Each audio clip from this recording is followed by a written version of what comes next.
We're live. Hello, Facebook. It's your boy, Dr. Zubin Imanya. Welcome to the Z-Dog MD show. Dude, you know who I have in the garage today? Such a Silicon Valley thing, shooting out your garage. Dr. Peter Hotez is a super duper professor at Baylor in Texas, and he is legendary. I'm going to let him introduce himself, but he is legendary as a vaccine researcher, as a studier and fighter of tropical diseases, particularly in the developing world and in the world of people who live in poverty, which is still the vast majority of human beings. He is also a hero of science communication and a hero to people who care about keeping our children safe, and fairly reviled by anti-vax and the anti-vax cult around the world. Dr. Peter Hotez, welcome to the show. Thanks so much. No pressure with that introduction. You know what? I set the bar low, and then you just traipse right over it, man. Right. I like your style, brother. Look at the outfit, man. Like, here I am in like a Patagonia jacket, right. and you are bringing actual... there's something about the way you project yourself that brings the science into it. Is this thoughtfully done by you or something that you drifted into? Well, I can tell my medical students and residents you can either dress for the job you have or you can dress like Peter Hotez. And so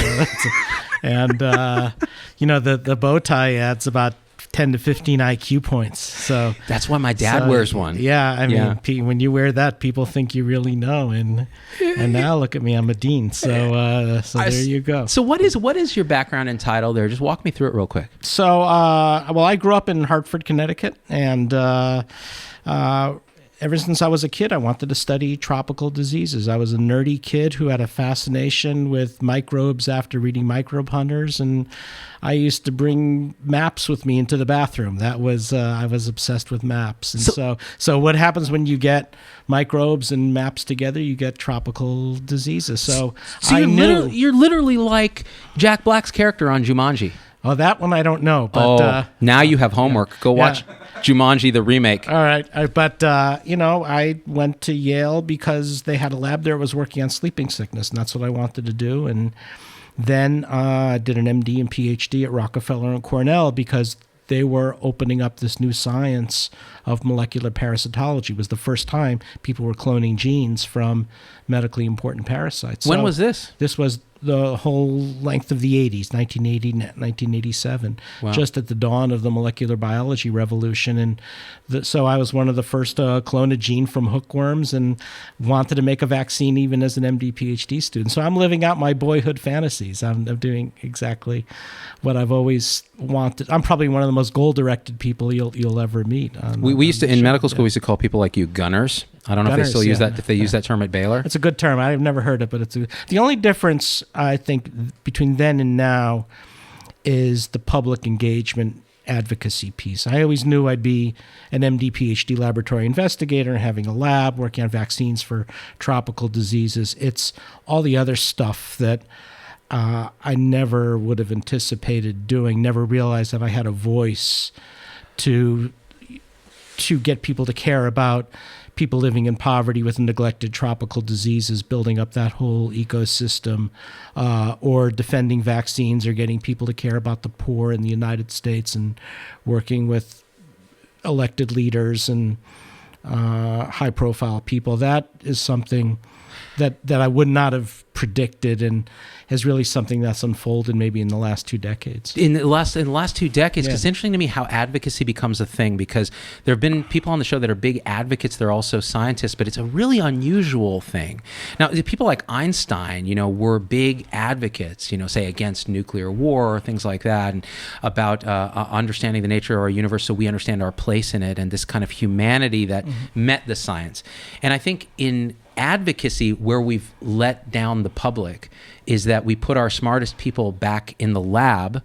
We don't let them use language that triggers emotions, because we're not trained to do that as scientists. And then we wonder why celebrities and other people run with this stuff. Well, what happened was that the way this got started was a very interesting way. I moved from Yale to George Washington University in 2000 to chair the microbiology department. I was a young department chair, 40 years old. And so here I was in the microbiology department a few blocks from the White House, and then anthrax hit. There were the anthrax attacks. Oh, and that's 2001. In Washington, New York. And what happened was the Centers for Disease Control had sort of gone into shutdown mode. They weren't really talking to journalists, and this was not far after 9/11, right? And so the major news outlets were going crazy, wanting to talk to experts. So who do you talk to?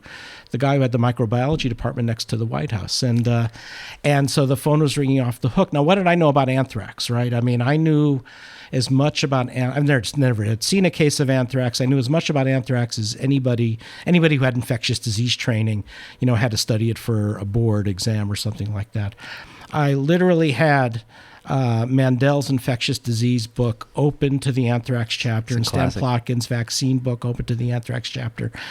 And I was getting calls from, Donald McNeil, the New York Times, and Steve Sternberg, who's USA Today, and Maggie Fox at Reuters. And, I was practically reading from the chapter, pretending like I wasn't reading. And they all thought I was the smartest thing that ever lived, and wound up cultivating a whole group of journalists, and found that I enjoyed it. I liked the intellectual interaction with, especially science journalists. They're really smart people. Yeah, and they ask questions that I never would have asked myself, and they forced you to look up things. And I actually I found it a great learning experience, so it was something I really enjoyed. And then what happened was, at that time, the Millennium Development Goals had been launched by the United Nations, and I was... What are those? Those are the set of shared goals for global poverty reduction. At that time, how to address the plight of people who live in extreme poverty, what were then called the bottom billion, 1 billion people in the world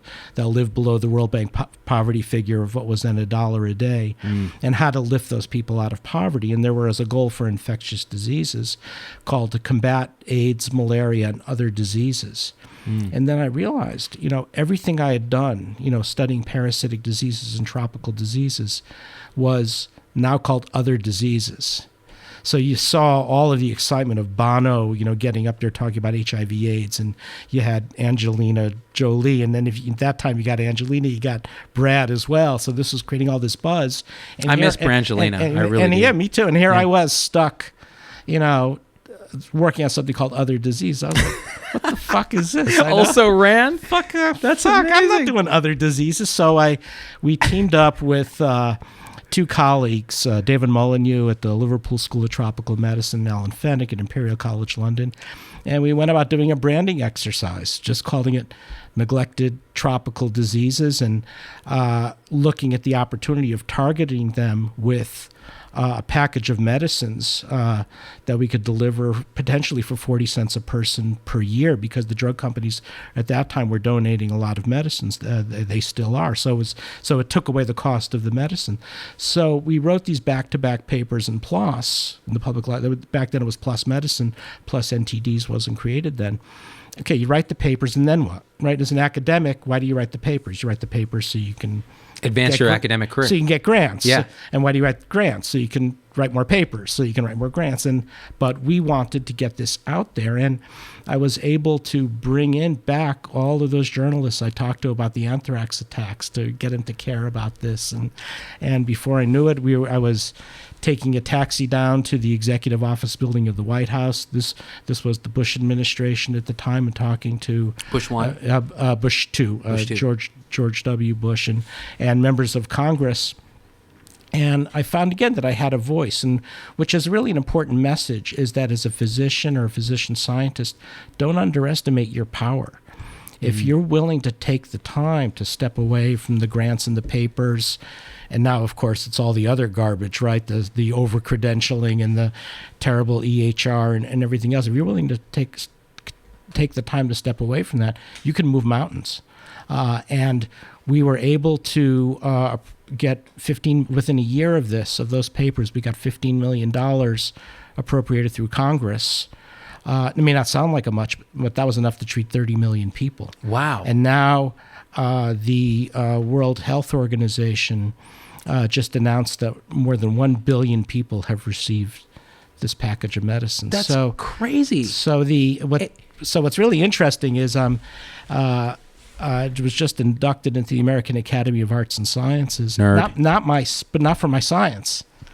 I got it in the public policy Wow. sector. And I was never trained in public policy, but again, it points to the fact that as a physician or physician scientist, you can be a subject matter expert and you can do things that nobody else can do. And so it's an amazing story because I think many people feel pigeonholed if they do the MD PhD route or they do the researcher route. They're like, well, I'm not really, I'm a couple of levels of abstraction away from actually helping people. It's got to go through this and that. But through advocacy, through actually putting yourself out there, which I think this has been the struggle. So recently I've been talking a lot about, because doctors will ask me all the time, like, hey, man, Z, how'd you get out of the game, man? Because I don't see you with a finger in anyone's butt today. Right. And I'm still like clicking away at Epic and I'm still, having to deal with MACRA and MIPS and all these quality measures. And I'm like, no, I did that too.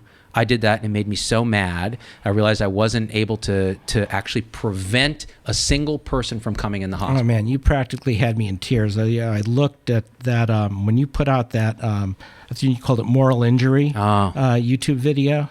I was like, oh my God, he's so right. You tapped into something, and you tapped into something, especially for young physicians. I mean, when I talk to young medical students, residents, as well as doctoral students for getting their PhD or MD PhD, the commitment to public service and wanting to do good in the world is at an all-time high. I don't know, whatever they're saying about young people, it's bullshit. It's bullshit. Right. These guys are as idealistic as you've ever seen. They want to do good, but it's my generation of physicians and scientists and academics. We've done everything we can to squash the young generation, and we've not created an ecosystem for them to allow that to flourish. And so, is this intentional, or is this a product of our own hierarchy and our own conditioning? I think it's complacency. A lot of it's laziness. We've allowed so many other forces to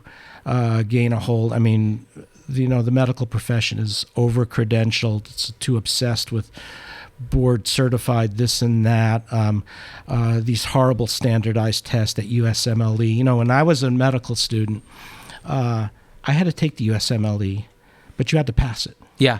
It was I don't P even know. equals MD. I don't know if I got a score. Yeah. So did I study for it? So I remember that I did really badly in renal physiology in my first 2 years of medical school. So I made sure I studied renal physiology, and I still did the worst. That was still my worst score anyway. Me too. But the point is, what did I do? I took a week off or a few days off to look at renal physiology, and that was it. Now, what we see medical students doing is awful. They're spending months studying for this stupid fucking exam when they should be, in the lab, when they should be doing creative endeavors, when they should be making discoveries.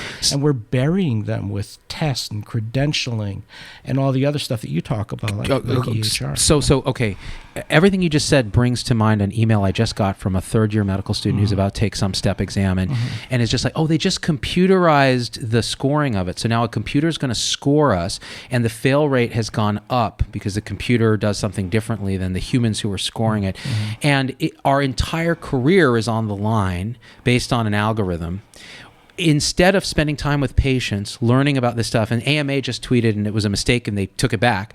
Maybe we should be teaching our medical students how to be more efficient on the EHR. What the hell? And I was like, motherfuck, how about this? Right. How about we ought to be lobbying to make EHR? This is sadism, right? I mean, this is... It is. It's pure sadomas. It's just hurt.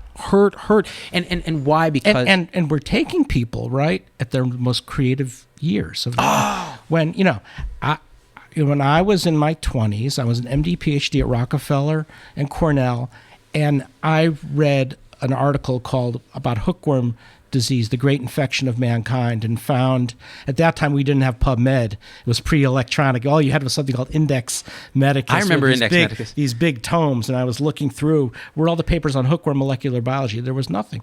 So I decided, I had this grand vision, I was going to be the first to apply molecular biology to study of hookworms and make the first vaccine. What a ridiculous idea, but what a great idea, right? And that's what young people should be doing. They should be, solving big problems. Instead, we put our thumb on their necks and we say, take 2 months off and study for the USMLE, or God knows what we're, or all of this a competency-based education where we give the instructors a laundry list of so-called competencies. That's not how you learn, right? You want to solve problems. And it's good to hear a medical school dean and professor talking about this, because I'm a bit of an outlier in that. Well, you know what? Are you and me both? Yeah, and that comes with its own baggage, but it also comes with an opportunity to actually say the shit that we actually believe, because people are so afraid. They're afraid of losing their job. They're afraid. Medical students are afraid to speak out because they will be seen as that squeaky wheel that needs to be beaten down. One of the things I do now with medical students, residents, even junior faculty and postdocs, is I do this thing that I absolutely love doing. It's a whiteboarding exercise, and I've done it for hundreds of young scientists and physicians, everyone except my 4 adult kids who want nothing to do with it. Of course. Which is that I put, it takes about 20 minutes. I put their name at the top, and I ask them the 2 hardest questions that almost nobody has ever bothered to ask them, which is because they don't get mentoring anymore either. I say, what does success look like for you in 15 years? What's success? And then the second one is, what problem do you want to solve in life? Because if you can do that, you can actually start constructing a roadmap for how to get from here to there. The problem that we have with medical education, among the problems that we have in medical education, is that these are high achieving individuals, and they become obsessed about where they're going to do their residency and or where they're going to do their fellowship, and I kind of take them aback a bit, and I say, where you do your residency or your fellowship, for most people, that's probably the least important decision you'll ever make, right? Because does it really matter if you do internal medicine at the University of Minnesota versus Brigham and Women's Hospital versus Indiana University versus Johnson? You're going to get well trained. And I say it's more important that you focus on the problem you want to solve, and what other credentials do you need to build in for that, and what other degrees, other specialized training you want to do. And then the pressure, to go to Brigham and Women's Hospital, to UCSF, it starts to melt away, because you realize that there's something bigger out there, that you want to solve a problem. I mean, and you've had this experience as well. You've had these brilliant people in their 40s, the best trained docs in the world, going to, Stanford, UCSF, and University of Chicago, and they have no idea what to do with their lives. And that's very sad when you see that. This manifests because what you said in the 20s of it being our peak creative time. I often fantasize about being back in my 20s when I had so much intellectual energy.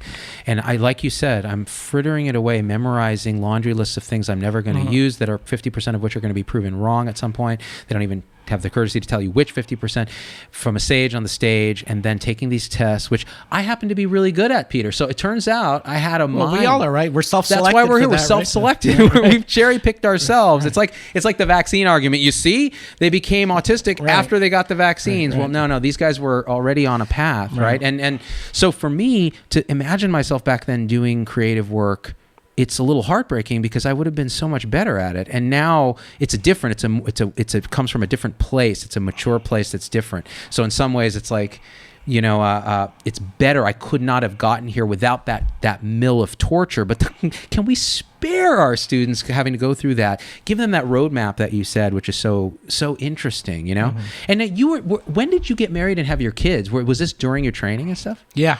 I mean, don't do it. So... that's what I tell people too. I'm like, it's hard enough. Anne got pregnant, and we had to do a bit of a shotgun marriage there at the rabbi's study in Brookline. I was post-call from the Brigham and Women's Hospital NICU, and I think the rabbi didn't believe I was Jewish, because that's not how Jews get married, right? We have big weddings and everything else. And, if I were a rich man. And we've been married now for 32 years. So congratulations. And a lot of attested marriage, having Rachel, who's an adult with autism and a lot of intellectual disabilities. And that's what I was going to ask you about, because that how old is Rachel now? She's 27. 27. Yeah. So for a lot of your career, you are raising a child who has autism, and fascinatingly, you're still promoting vaccines, and you wrote a book saying vaccines did not cause Rachel's autism. Right. Now, tell me a little about that, because you were attacked by anti-vaxxers verbally, and your child was targeted. And as a father, like when they target my children, because I'll do videos where I'll live vaccinate them for flu or HPV, and they'll occasionally, anti-vaxxers come and I welcome them because it's fun, because it juices the Facebook algorithm and people can see how idiotic they are. Right. But when they attack my kid, then I lose my shit. Then I'm like, okay, I'm going full nuclear now. How did you manage? What was how did this all go down? Because I would love to understand this. This started, I like fights, right? I love a good fighting for the poor, having access to neglected tropical disease medicines, having now 1 billion people on treatment. Advocacy, The second big fight, which it's been a lot slower in progress, although we just had a breakthrough, is around neglected diseases of the poor in the United States. In the U.S. In the U.S. And you talked on Rogan a little bit about in one of my this. books, writing books has become sort of an adult onset affectation. So I wrote a book called Blue Marble Health about the hidden burden of poverty-related disease among the poor in wealthy countries like the U.S. We estimate 12 million Americans living in extreme poverty with neglected tropical diseases. That's actually been a much tougher sell than neglected tropical disease in Africa. When I talk about the poor in Africa, people are all in, but it's really interesting talking about the poor in the U.S. Why? What's going on there? I can't figure that one out. So I've been writing about this since 2008. We just now got Senator Cory Booker to introduce new legislation in the Senate, and Chris Smith in the House. He's a Republican from New Jersey. So bipartisan support. So it's starting to get bipartisan support, and so maybe we'll make some headway there. But that's been a long, tough slog. Do you think it's because in the U.S. people are much more apt to go, oh, you live in the U.S., you have every opportunity, why are you still poor and diseased? Could be, or this business about American exceptionalism. We don't like to admit it. We have poverty, this level of poverty. But one of the things that we found about starting the School of Tropical Medicine, which has been so fabulous, we have, having that opportunity to build a national School of Tropical Medicine, is wherever we look for tropical diseases or diseases of the poor, we find them. It's just that nobody bothers to look. So I often get asked, are these diseases emerging? We don't know. We don't have the previous time point to know. So why do we still call them tropical diseases if they're everywhere? Well, we started branding them as NTDs, and now everyone gets it, so I'm afraid to mess with it. So yeah. It's like when they change it to STI. Right, I'm like, no, these are sexually transmitted diseases. Yeah, let's just keep it as NTDs, and it's like a thing now. Yeah. So, it's amazing how widespread they are, and getting people to care has been tough. So now with Senator Booker on board and the House and Chris Smith, maybe we'll get some traction. But the vaccine issue, the vaccine advocacy issue, that was something I never intended to do. Again, the history of my advocacy is I'm happy doing what I'm doing. I love being a physician, pediatrician, scientist, working at Texas Children's Hospital in Baylor, great bosses. I couldn't be happier. But then you see a vacuum. And somebody has to say something. So NTDs, poverty-related diseases among the poor in the U.S. In Texas, after I moved to Texas in 2011 to set up the school and the vaccine center, we saw 60,000 kids in Texas being denied access to vaccinations. And why? And those are the ones we know about because we have 325,000 homeschooled kids in Texas. We have no idea how many of those are. Yeah. So we probably have over 100,000 kids not getting vaccinated. And it turned out, why weren't they getting vaccinated? Because a political action committee, a PAC, came in to Texas, aligned themselves with the far right wing of the Republican Party, the Tea Party, and then, not that I have a problem with the far wing of the Republican Party, because one of the things the anti-vaccine movement does is they shift their language depending on the state. Depending on the state, right. They're opportunists. So in the case of Texas, they used this language that will appeal to the libertarian streak of the Republican Party. Yeah. And they started making up these terms like health freedom, medical freedom. It's bullshit, right? Basically, they're denying kids the right to protection against serious or deadly infections. They appeal to the left, by the way, through this like mystical sanctity, purity thing. Around organic, toxins, pure things toxins. like that, right. So they speak the language of the I like to extreme say very it's well. the one thing that's going to unite the country. The far left and the far right is the anti-vaccine movement. So I walked in and said, what the hell's going on here? And then once again, here I am, a vaccine scientist, pediatrician, parent of an adult daughter with autism. If I don't say anything, who's going to say something? So I just started writing about this. We wrote an article in PLOS called Texas and its measles epidemics in 2016. Then when the gloves really came off, I wrote this piece in the New York Times, how the anti-vaxxers are winning and predicting the return of measles to the United States, because we were seeing these pockets of declines in vaccine coverage. And then in PLOS, again in 2018, we not only predicted that measles was going to return, but where it's going to return. So we identified 14 urban hotspots where there are large numbers of kids not being vaccinated. And it turns out we made, and this was with a medical student, Jackie Olive, and two of our faculty, Ashish Damania and Melissa Nolan. We predicted where measles was going to strike, and we were right. We wound up making the first good measles prediction map. Wow. Well, okay, now and again, we weren't funded to do this, right? We're laboratory investigators, but again, that vacuum, we just wrote, Jackie and others wrote to the state health departments, got the information, because one of the problems was the public health officials were all focusing on the state level or the national level. And the state numbers and the national levels look pretty good in terms of vaccine coverage. Right. But it's a very blunt instrument, because you have to distill down to the county level or the school district level. And that's where you see 10-20% of kids not being vaccinated. No. Well, so, okay, several things. One, you said Ashish Damania. Mm-hmm. That's my last name. Yeah, so I've never met another Damania except for my family. So when I asked him, I said, "Are you related?" He says, "No, Damania is a common name." So, what? Yeah, that's what common he said. Where? So he told me I'm so ostracized from my own community. I wish I could remember what part of India. Yeah, we can call him. We'll hit him up. There's a Damania Airlines in India. He's absolutely brilliant. It runs in the family. Yeah.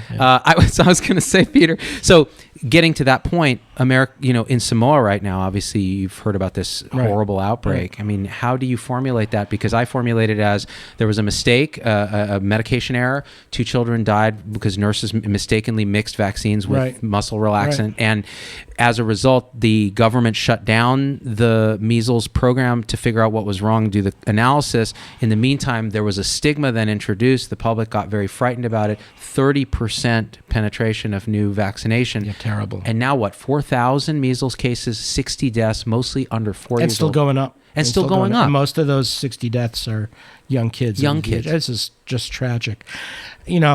I've been asked a lot about whether the anti-vaccine movement had a hand in this. One of the things when I predicted the return to measles to America, the other thing I predicted in an article in Scientific American in 2017 was this is going to go global. That the U.S. exports its culture, right? We export our movies, we export our music. We're going to start exporting this shit, right? Yeah. And so it's going to affect vaccination coverage. And there was a lot of skepticism when I wrote that article. We've heard stories of leaders of the anti-vaccine movement going to Samoa and piling on and trying to use this to destabilize confidence in the health systems and the vaccine. Blaming vitamin deficiencies and nonsense like that.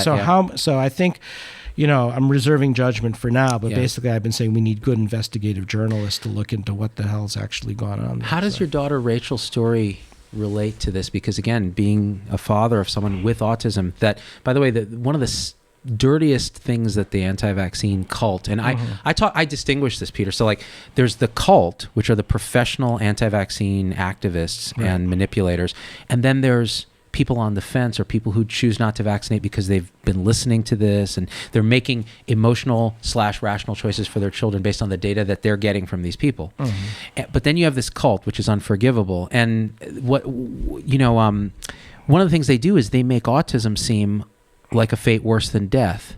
That you would rather die of measles or die of a preventable disease than get autism. And it's something that disgusts parents of children with autism, because I get messages from them. And so tie in your experience with this, because you have a unique perspective that I don't think a lot of clinicians who work with vaccines have. Yeah, I mean, one of the things I do in the book, it's kind of this is my third single author book, and this one is very unique because it's a science book. It goes into the science explaining the evidence showing that vaccines don't cause autism. And, one of the things the anti-vaccine lobby does is they play this sort of pyrrhic game of a vaccine whack-a-mole, where they keep on moving the goalposts as to what vaccine it is. So, first they said it was the MMR vaccine. That was the Wakefield paper.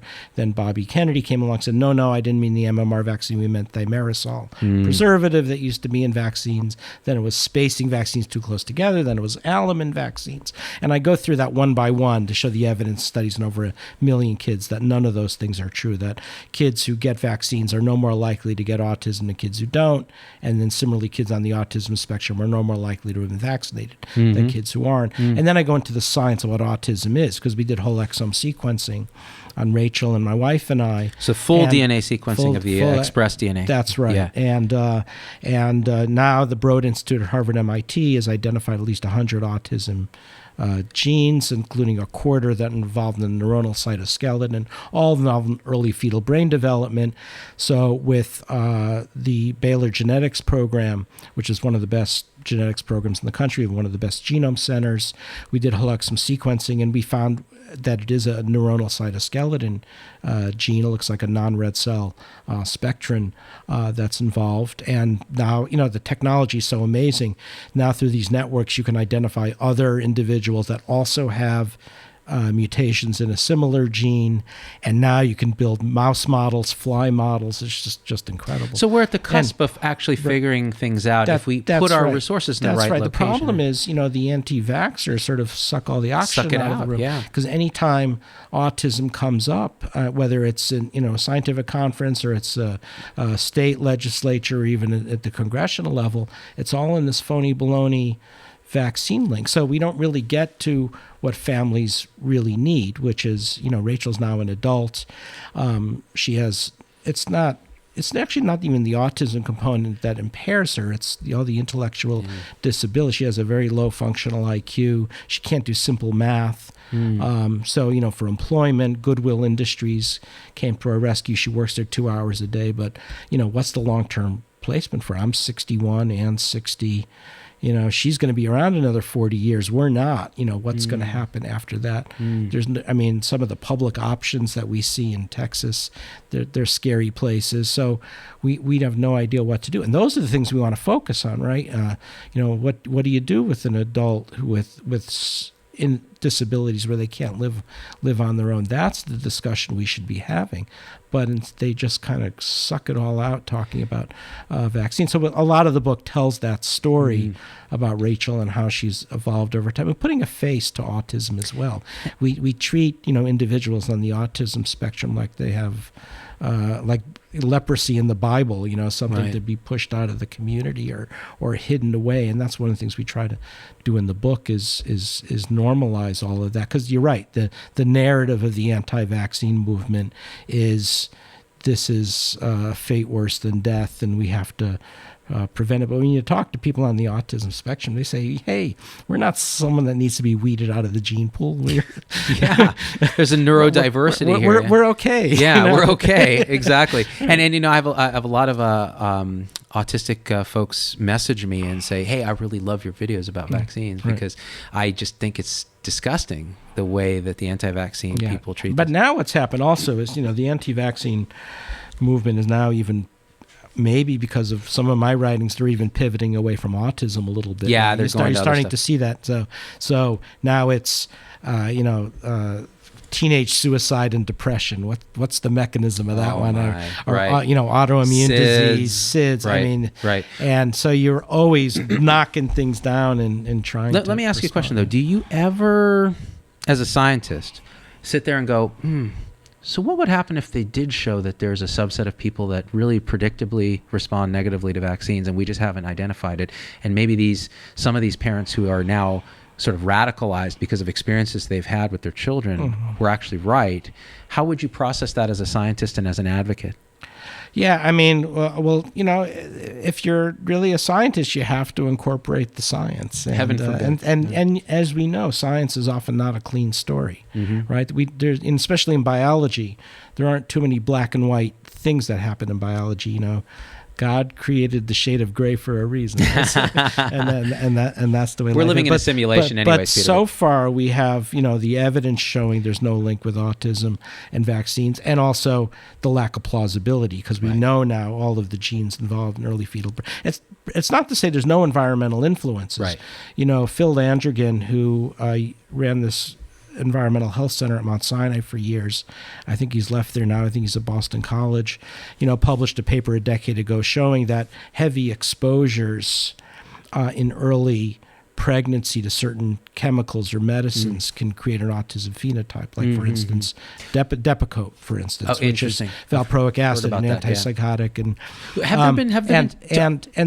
and so there are epigenetic mechanisms involved. But that's stuff happening around the time of conception, early pregnancy. And relating to that, have they done twin studies for autism concordance to see what happens? It's really high. It's high. It's like ridiculously high. Yeah, right. Yeah. Right. I mean, but and again, it's not easy to explain that to the public. So the point is, this is not a 30-second UNICEF commercial. It takes time, right? Especially Sally Struthers. Especially talking about epigenetics, right? You ever explain epigenetics to a lay audience? That's fun, right? Talking about non-coding microRNAs and methylated DNA methylation, histone modification. The lights go out pretty quickly. So, for me, though, I'm like, tell me more, Peter. Yeah, histone. So speaking of which, so you were on Rogan recently. Right. I really enjoyed the episode. Rogan tried to bully you a bit on the preservatives in vaccines. So what do they put in the vaccine? What else is in the vaccines, huh, Peter? Yeah. What else? Yeah, that's tough. Yeah. And it's interesting because I think he also means quite well, and I love his show, actually. He's expressing what I think a lot of the public worries about. Well, it's the toxin, it's that sort of sanctity versus degradation moral flavor that a lot of people have. Well, you're giving this thing directly through the skin, and could it be that these little bit of preservatives are causing the problems, not the vaccine itself? And Paul Offit and I went through this as well, and it's pretty clear that it's not that. Right. That's right. It really, and the dose makes the toxin is another interesting thing that I think is very hard to explain very quickly to people, and as an advocate, it's very, very tough. And it's very tough, when the voices are so shrill out there. Yeah. Screaming in your right ear, trying to have a meaningful conversation about that is really tough. It's tough. And then the question is, do you even go on these debates? You keep getting invited to these debates. Debate Robert F. Kennedy or one of these guys. And my policy has been, well, this is not a debate. This is science. They're not scientists. Right. They haven't done these studies. If he wants to write down, or his group wants to write down the 10 things he's most concerned about with vaccines, I can address that, right? We can counter it, but that's not what he wants. He wants or not just him, the anti-vaccine leaders in general, they want a Stalin-like show trial. Right. And that's not the way we do things. And whatever you say, it's going to feed their confirmation bias because their mind is made up. This is something I think as scientists have trouble with. I don't think you do because you're a great communicator, but a lot of us do. And that's, we don't understand that humans are emotional creatures with reason put on as an evolutionary afterthought to convince others in the tribe that your emotions are correct. And we speak to reason because it's what we're trained to do. And also because what we've trained our own minds to do, just to a degree, although we fail a lot of times.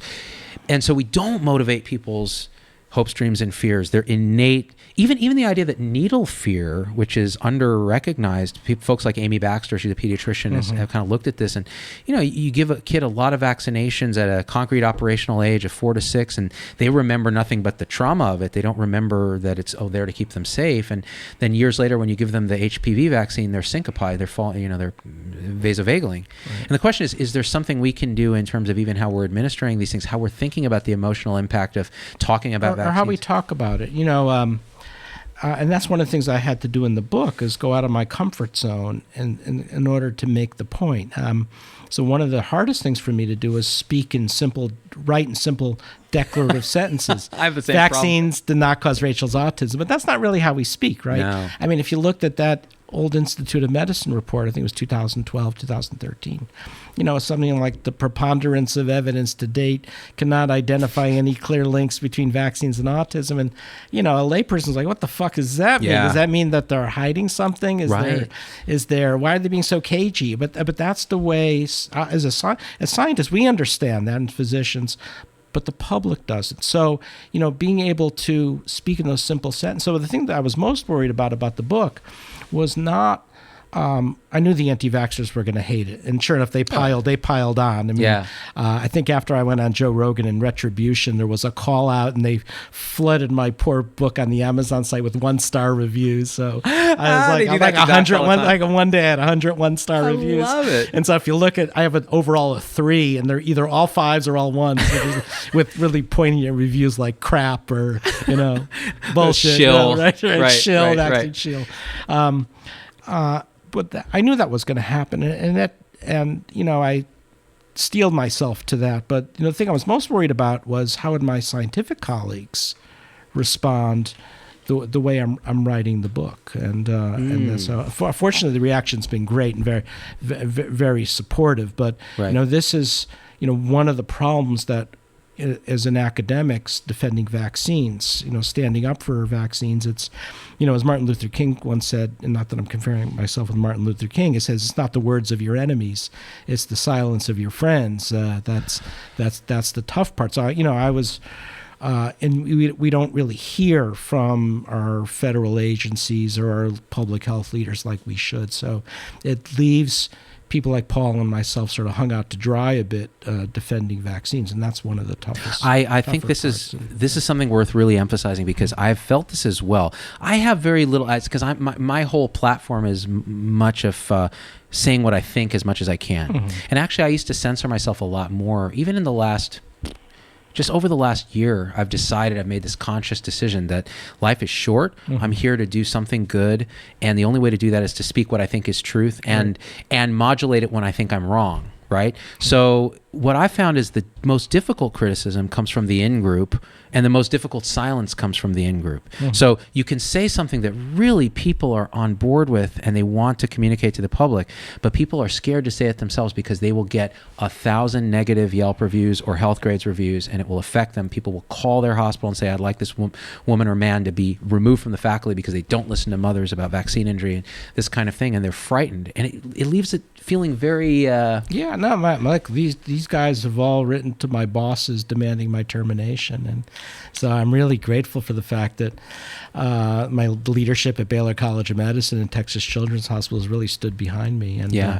And things are better now because the academic societies and professional societies have come around, and they've had me give keynote talks this fall. So I gave a keynote at American Academy of Pediatrics, Infectious Disease Society of America, and American Society of Tropical Medicine. Hygiene gave me an honor, an award for defending vaccines. And not that I need those honors, but it's an endorsement telling the academic societies, affirming that what I'm doing is good, that I'm not going rogue, that I'm not just out there. But there were some dark months out there, when I felt, I was, what the hell am I doing? And it's really hard. Paul talks about this too, and he and I were commiserating about this when I was driving him back to the airport after we were physically, literally, our studio was attacked with anti-vax. Especially when you're employed by an academic health center. It's very tough. What do they value, right? It's your research dollars on grants. Yep. It's your RVUs and it's your research dollars and grants, and it's your RVUs and it's your research dollars and grants and RVUs.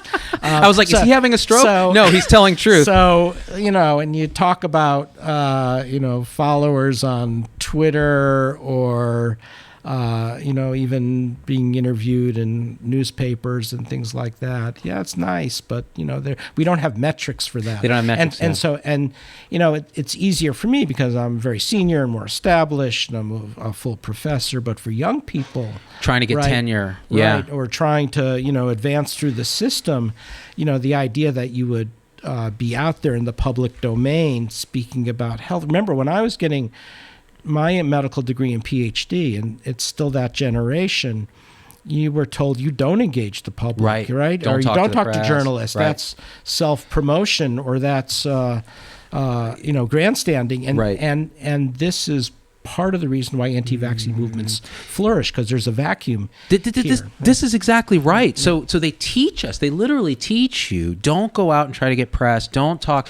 And then what happens is that vacuum forms, and it's filled by people who don't understand how this stuff works at all, don't have the ability to talk about this. Then what happens is you have someone like like my friend is a dermatologist at Stanford, and she's done work and works with the press quite a bit to raise awareness about tanning bed dangers and things like that. And the academic establishment doesn't reward that as much as going out and getting a grant for X, Y, and Z. They don't reward, like a guy like Eric Strong, who is teaches a lot of free open access online medical education on YouTube to the tune of more teaching than anybody has ever done, has hundreds of thousands of subscribers, and they don't even consider it for his advancement. I mean, I've got a great Office of Communications at Baylor, and they totally get me, and they're super supportive, and I love them to death. But that's the exception, right? Most academic health center offices of communications are highly risk averse. Yeah.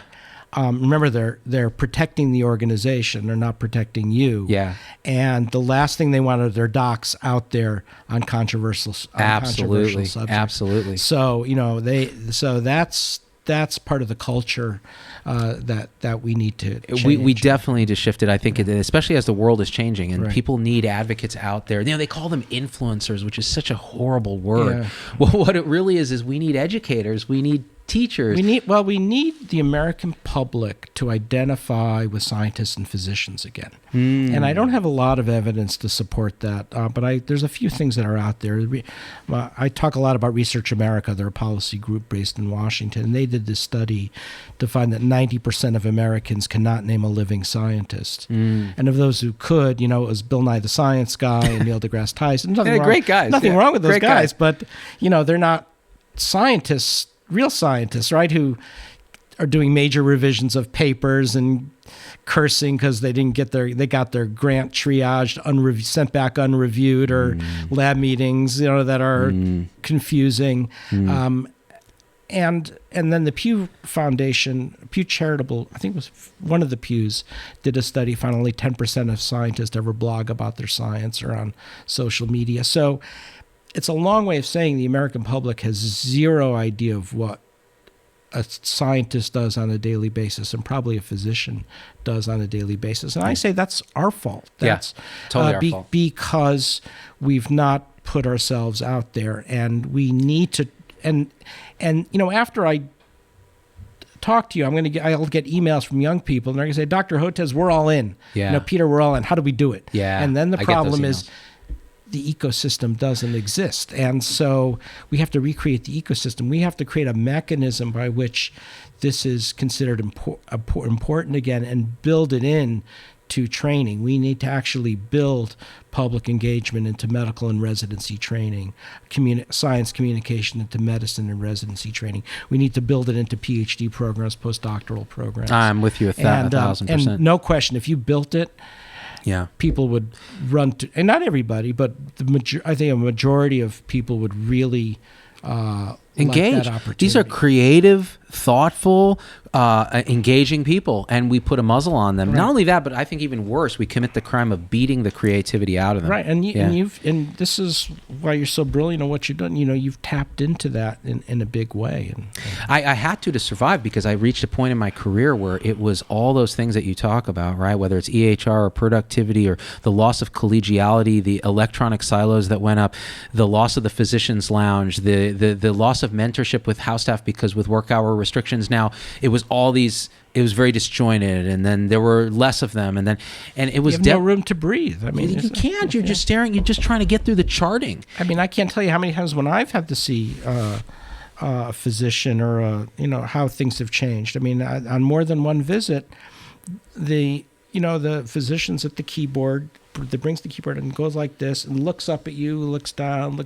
The whole physician-patient encounter was an exercise in data entry. Yeah. And I thought, if I were a physician, seeing patients still, I'd be mad as all hell. I mean, that's not why I became a doctor, right? I became a doctor to change the world. So you can't do that. What happens with that anger? It's there. Yeah. The anger's there, but it's inwardly directed. Yeah. Because the way that we torture ourselves, we're high achievers. Oh, you know what? Maybe I'm just not working hard enough, or I didn't use enough epic, dot phrases. Well, they fuck with your head, right? And they make you think it's you, right? Not realizing that it's a terrible healthcare system out there. The House of God, the book? Yeah, sure. Yeah. So Sam Shem was on my show, and I just had a call with him because he wrote his new book, Man's Fourth Best Hospital, which is the sequel. And it's about all these problems. The same thing seen from him. And he's not practicing now, but he's a professor at NYU. And his whole thing is they make you feel like you're crazy rather than the system is crazy. Right. And this is the thing. So Peter, when you get these emails and they're like, well, I want to stand up to ownership, and you tell them, yeah, stand up, make your voice heard. And this is what happens. They are the only person standing up.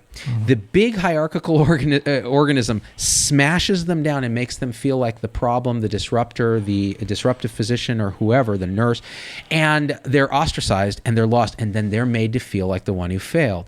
And this is what our system has done. It's no one person, it's this whole system. And so as a result, we need to stand together. That's what's missing. You can take that anger. Now let's start directing it. I did a thing the other day talking about AMA. They did a tweet about EHR, right? And so I put out this video that was just my first gut emotional response, which is, how dare they say we should adjust medical students to this EHR when we ought to be adjusting the EHR to care?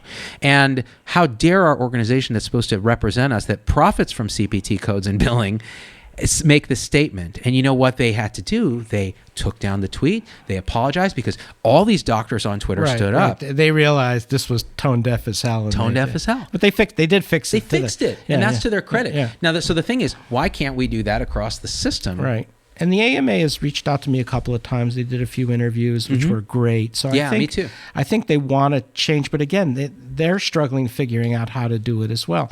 And again, there's this, just like academic health centers, the big professional societies and the academic societies are also a bit ossified, and they're a bit risk averse.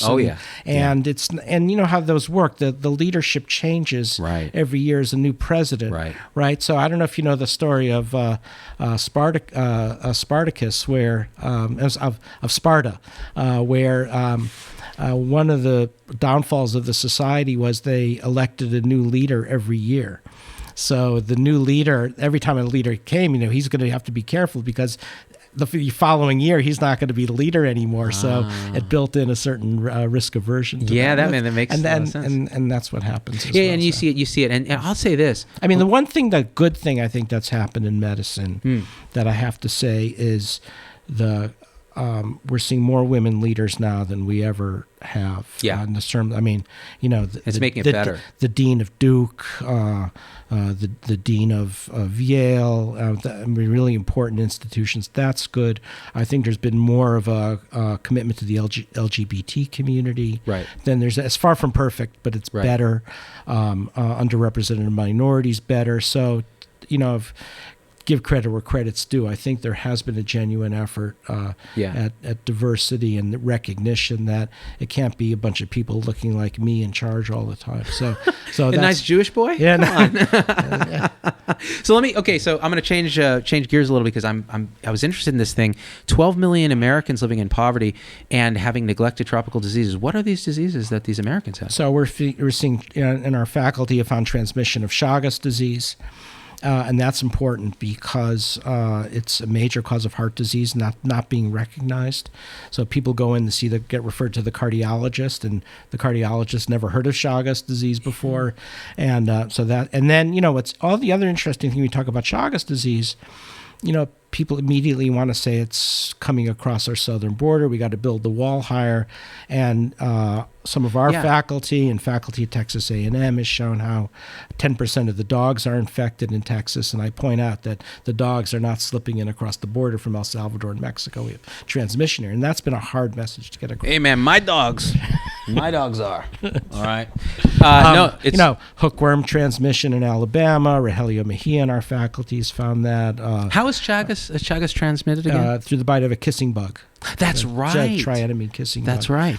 There's also vertical transmission from mother to baby. We've got Toxicara, which is a parasite, not Toxoplasma, but Toxicara, which is a parasitic worm infection.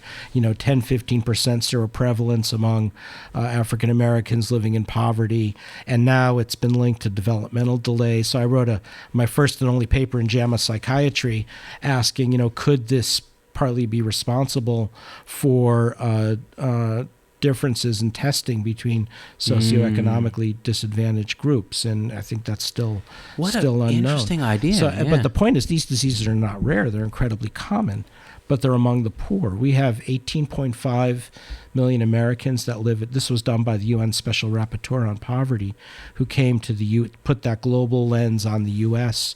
at the end of 2017. He came and, the numbers were 18.5 million Americans living in extreme poverty, 5.3 million Americans living on living below the World Bank poverty figure of $2 a day.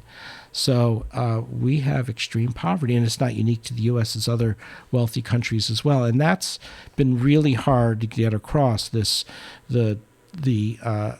diseases of the profoundly poor, and a lot of them live in Texas and the Gulf Coast, which is a distressed area now because of not only the poverty, but we're disproportionately susceptible to climate change.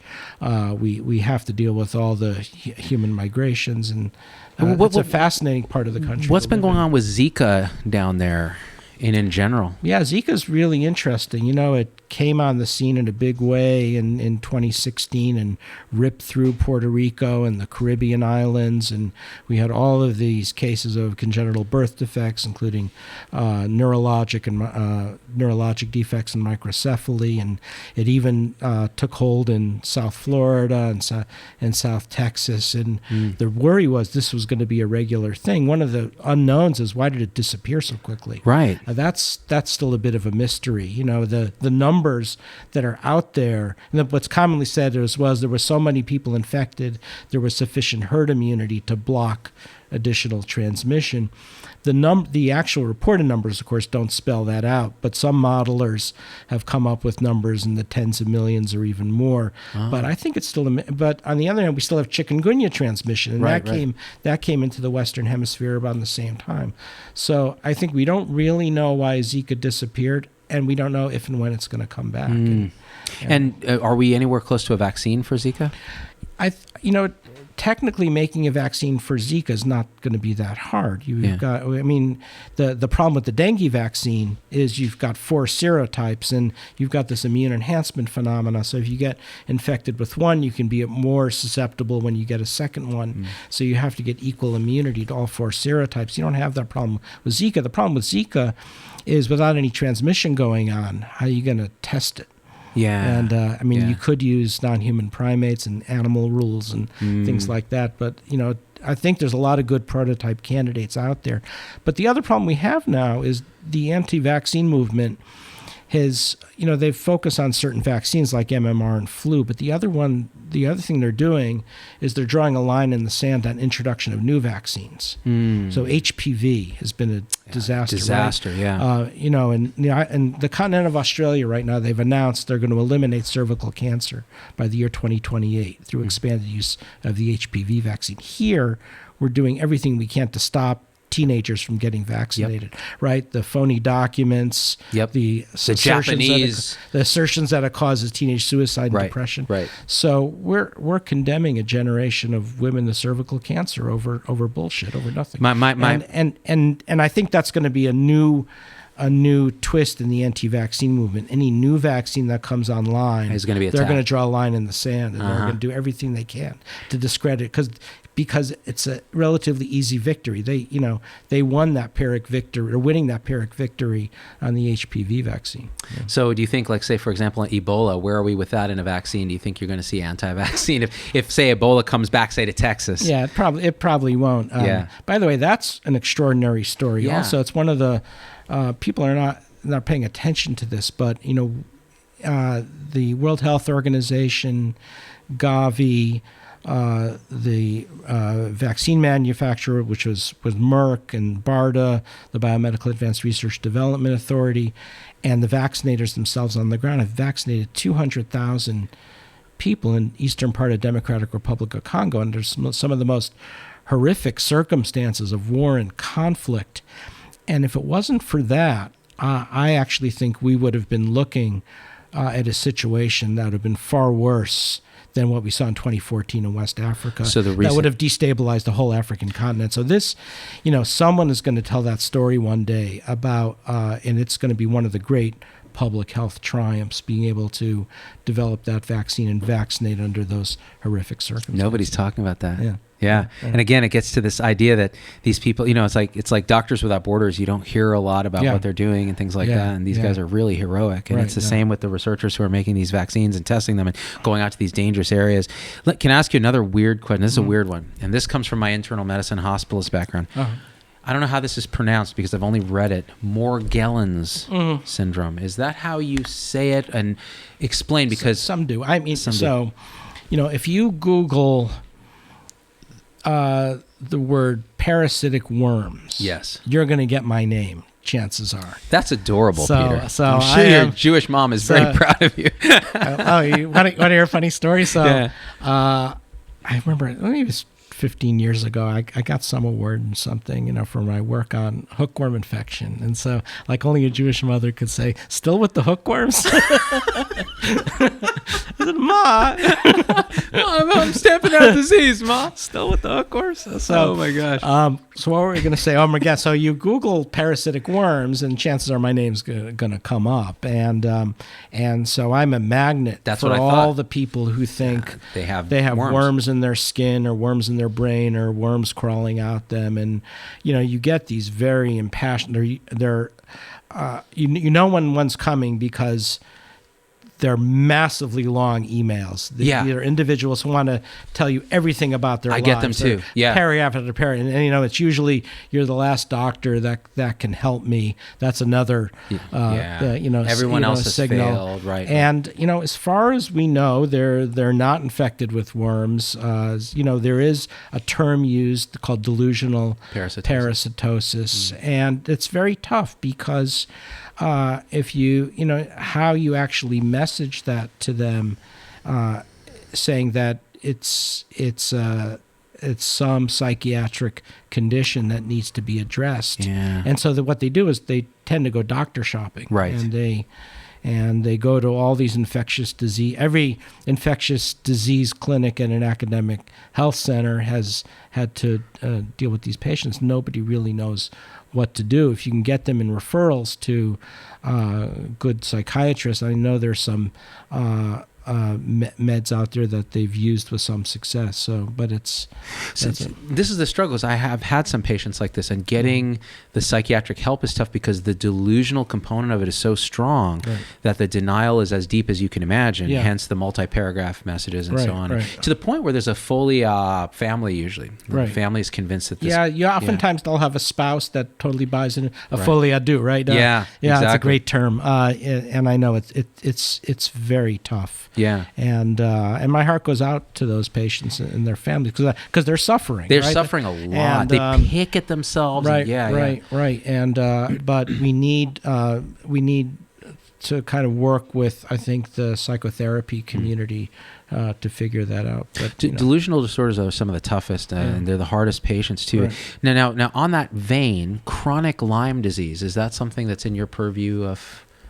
Actually, Joe Rogan asked me about that, and I did everything I could to deflect. And, it's such. And there was I don't want to talk about. And there's a good reason. Yeah, I said I didn't want to take on yet another battle, right? Angry constituency. I'm being, the stalking and everything else. I mean, I had to be whisked out the back of the New York Sheridan a week ago with all the anti-vaccine protests. Do I really want to take this on? Right. And so actually in my whiteboarding exercise, sometimes, you get, young physicians are pretty upset and angry, and they want to go to war on 5 different fronts. And I tell them the story of Paraguay, which was at one time one of the most advanced countries in Latin America, and the other countries ganged up on them, in Brazil and Uruguay and Argentina, and they had to go to war on several fronts, and it had disastrous consequences. And I said, you don't want to do that, right? So it's a fight not worth fighting. So I'm all for fighting a heroic battle, but you can't fight 4 heroic battles because you'll get the crap knocked out of you. I really appreciate that answer actually, because it actually feeds in a little bit to my unconscious desire to avoid that topic, because the experts I talk about are quite clear on this for the most part, and yet there is so much interesting momentum and belief in a community and around it. let's face it, when my understanding is when Richard Blumenthal, now senator from Connecticut, was Attorney General, he actually went after the people who wrote the guidelines for the Infectious Disease Society of America. They're evidence-based physicians. They're leading physicians. He went after them. So this is a whole other attack on physicians that not many people are hearing about, but it's going to be it's an important issue. I'm gonna table that for another one, because that is, you're right, that'll sap your strength to fight the battles that you're fighting. Right. It's really tough, and the Morgellons thing is another. It's interesting because in every field, right, in ID, there are these. Because I know a lot of ID docs that are friends of mine and actually relatives of mine, and a lot of their energy gets really drained having to fight the consistent battles against misinformation, whether it's anti-vaxxers, whether it's dealing with the real suffering of Morgellons or however they say it, or dealing with the real suffering around the conceptualization of chronic Lyme, et cetera. And the question is how the problem is, the misinformation is dominant now. Because of the web. The anti-vaccine movement, there's 480 misinformation websites. That's it. I would have thought there were more. All ramped up on Facebook. Right. Amazon is basically an anti-vaccine site. So the good news is my book, I think, is ranked one of the highest pro-vaccine books on Amazon. The bad news is overall it's ranked about 30 because there's 29 fake anti-vaccine books. I mean, if you could do this. You go to Amazon, you get books at the top. You'll get the scroll down menu at the left, and you click on health and wellness. Yeah. And then you'll get another scroll down menu, click on vaccinations. Yeah. And you get an absolute horror. You get, it's just a shit show. There's even a whole book about Peter Hotez, which is basically says to get rid of autism, you have to get rid of Peter Hotez. It's wow. So it's that's illustrious. It's scary too. So I worry about that as well. I get very nervous. My family gets nervous because this is the thing. I don't mind going out as a martyr for a cause, right? Because it just means less taxes I have to pay. I don't have to worry about retirement. You know what Churchill said? What? I think he wrote this when he wrote the history of World War II, and things were looking bleak for England in the early years before the Americans. I think he wrote, I'm prepared for martyrdom, but I prefer it be postponed. I think that's good. Yeah, I think that's good. When I'm on hospice, that's when they can have me. Right. But this, this idea that it's gotten so unbalanced. So the people speaking truth are really they feel like they're in the minority, even though we are the majority. Patients come in loaded for bear, right? They download this shit on the internet, and they come in, and the physician doesn't keep up with this stuff, and so the patient comes in. This happens a lot with the anti-vaccine movement. Tells all the stuff to the pediatrician. He's like, "Well, I never heard that before," and the pediatrician is made to feel like he or she is not keeping up with the literature. Yeah, he is or she is, but she's not keeping up with the phony literature, and so we need to give tools to residents and young physicians about and all physicians really, about how to deal with that, how to deal with it, and also how to protect, and give talking points. So I know Todd Wolin, and he talks a lot about he's a doctor, talks about a pediatrician, talks about protecting your reputation when you're attacked by anti-vaxxers, and it's doable, especially when you have a force of numbers. One thing though, relating to let's see, we were talking about Todd, we were talking about vaccines. There was something about that I was going to mention, hospice, and now I derailed my own thought process. But it related, dude, it's killing me because it was actually something that I wanted to make sure I asked you. Anyways, tell me about something you're interested in while I think about this. Talk amongst yourselves. Exactly. Gout. Tell me about gout, Peter. I don't do gout. It'll come back to me. Yeah, so as an academic, right, now you're tenured. Is there anything you can say that will get you fired? Sure. It doesn't give you free range, right? I mean, you still have to, well, I would say it a little bit different. I'm a professor and I'm a dean of the college. So whether I think I am or not, I'm representing the college. Right. And I'm okay with that. And I'm actually grateful to the college. I mean, I love representing the college. I'm very proud of Baylor College of Medicine and Texas Children. I think it's the greatest institutions in the world. And so I take that very seriously as well. And I would feel terrible if I said anything that was hurtful to the college or the hospital. And I asked you that question to jog my memory of what I was going to ask you, and it worked. I have a weird memory palace. It's actually interesting. You're seeing my mind work in real time. So I lost what I was going to ask you, and I was like, okay, let me ask a question that feels related. And that question feels related. Do you know Jen Guntner? Yeah, I was on her show. I did a whole episode with her. Did you? Yeah, she's a lot of fun. Is that Jensplaining? Or? Yeah, we did a whole thing on vaccines. I went up to beautiful Hamilton, Ontario for that, where they were doing the filming. It was great. She's a huge lady. voice. Yeah. So, but it's interesting. So Scientific American recently published an op-ed. Right, they sort of went after her. They went after her, and it was like the backlash to the backlash against Goop, because Jen has been known for attacking the celebrity industrial wellness complex. Yeah, when I saw that, I felt I needed to reach out to her. I just sent a blanket tweet saying, she's an extraordinary physician and thought leader, and it was a joyful experience to work with her, and she's the real deal. And I've had to do that a few times when anti-science movements go after people. So I did that with Jen Gunter. I did it with Lena Sun. They tend to pick on women especially. Yeah, they do. I did that with Lena Sun, who's a brilliant reporter for the Washington Post. These are extraordinary individuals, and we need to protect them. We need to look after individuals who are willing to go out on a limb and make a statement in support of science and medicine. Agree 100%. So that's one of the things I do. Yeah, what's interesting, and I think we have to support each other on that, which it got awkward between Jen and I because I did a video about abortion where I talked about, again, protecting this as a medical procedure, but I gave my own impressions of what it was like being in a room, doing second trimester abortions in medical school, and she did not like the way I described it. And for her, it was a very black and white thing.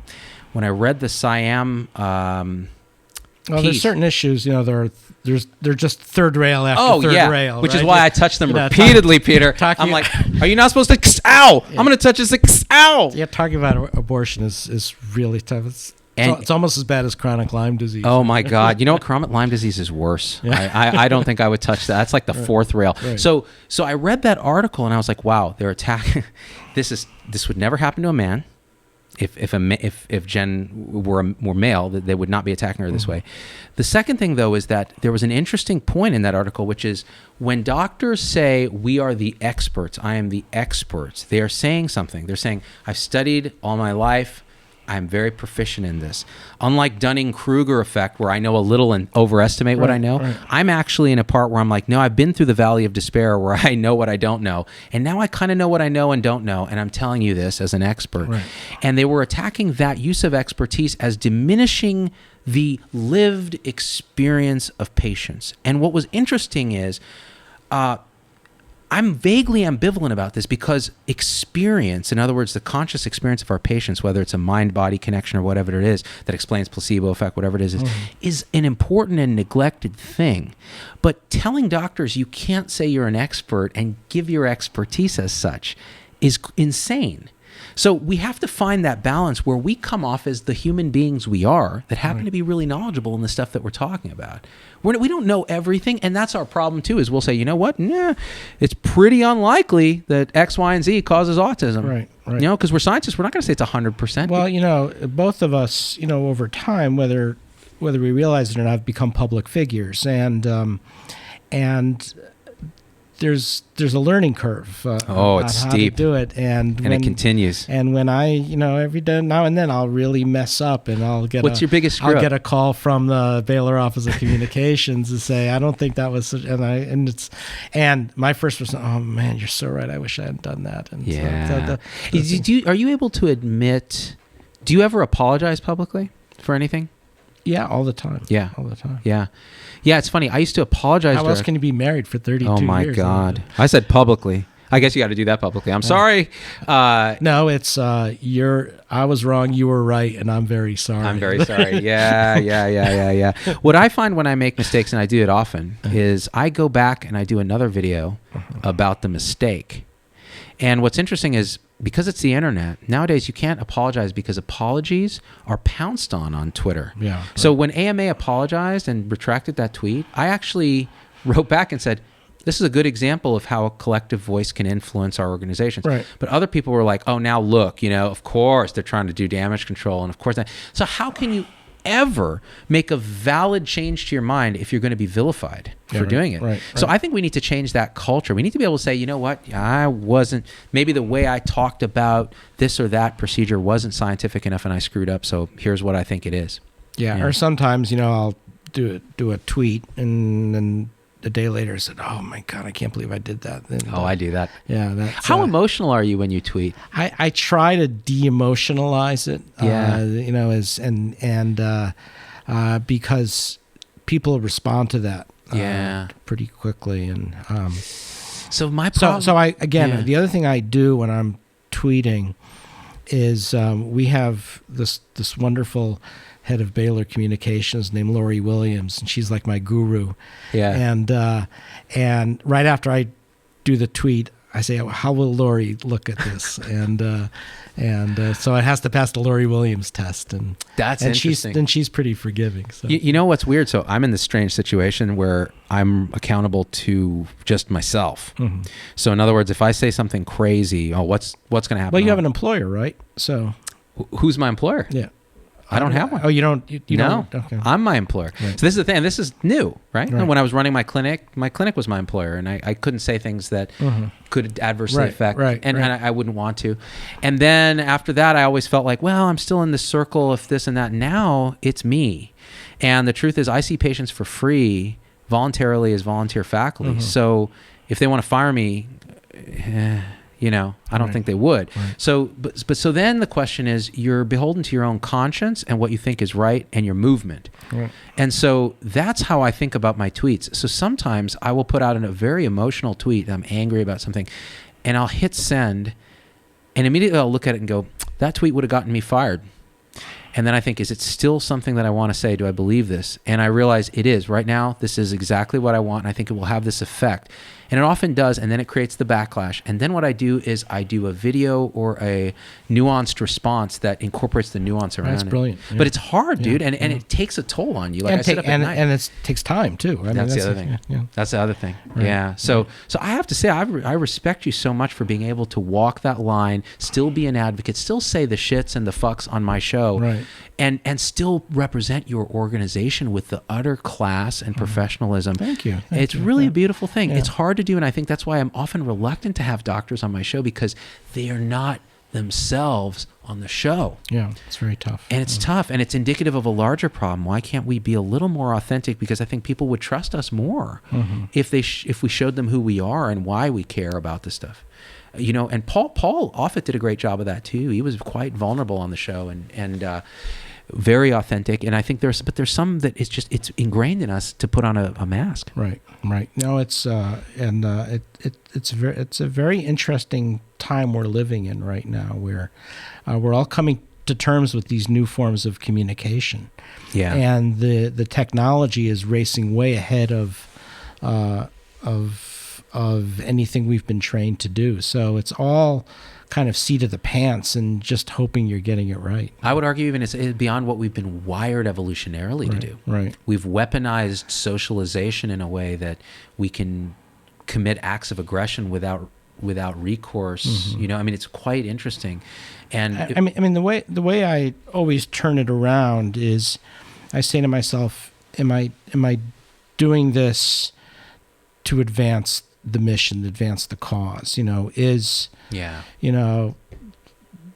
Showing that level of authenticity going to advance the acceptance and preservation of vaccines, or ensure access to treatments for neglected diseases, or ensure people have access to innovation. And so I always try to bring it back to the mission, to those 3 or 4 things that I do. So I tend to work my activities and my brand around those 4 things. And I feel like as long as I'm staying true to those 4 or 5 things, then I'm doing good. And I think that is a core lesson for all of us, and a great way to wrap this up. We've been going over an hour. I think, and there's tons of comments. But Tom, are any of the comments something we want to read, or are they? No. Yeah, I suspect there's a cadre of anti-vaxxers. Not really. No. Not really. How about that? Okay. You're losing your touch, Peter. I guess. You know what? You go on Rogan, you suck all the anti-vaccine juice out of the universe. We'll see. It's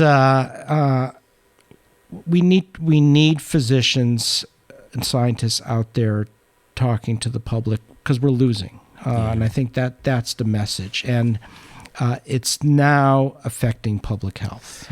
So in the past, you could argue, why is, Peter Hotez out there?